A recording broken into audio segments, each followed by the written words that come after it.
দরিয়ার কাছাকাছি এলে যে পয়গম্বরের কথা আমার মানসপটে ভেসে ওঠে তিনি হলেন নবী ইউনুস আলাইহিসসালাম।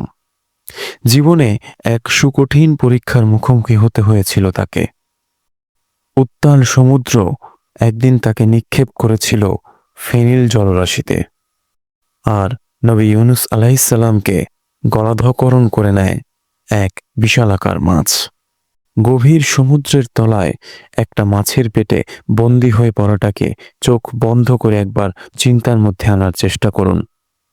কেমন সে অবস্থা, ভাবতে গেলেও কেমন গা শিউরে ওঠে, তাই না? কল্পনাও অতদূর পৌঁছাতে হিমশিম খেয়ে যায়। কিন্তু সমুদ্রের সে গভীরতম তলা থেকে, মাছের পেটের সে নিশ্চিদ্র বন্দিত্ব থেকে আল্লাহ সুবহানাহু ওয়া তাআলা ইউনুস আলাইহিসসালামকে ঠিক বাঁচিয়ে এনেছিলেন। যেখানে কোনো রাস্তা থাকে না সেখানে তিনি রাস্তা তৈরি করে দেন।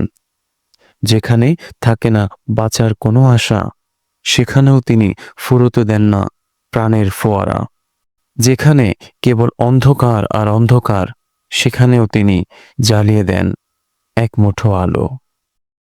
তবে দুনিয়ার সকল অসম্ভবকে তিনি কাদের জন্য সম্ভব করে দেন বলতে পারেন? কোরআন বলছে, আর যে আল্লাহকে ভয় করে তিনি তার জন্য তৈরি করে দেন উত্তরণের পথ।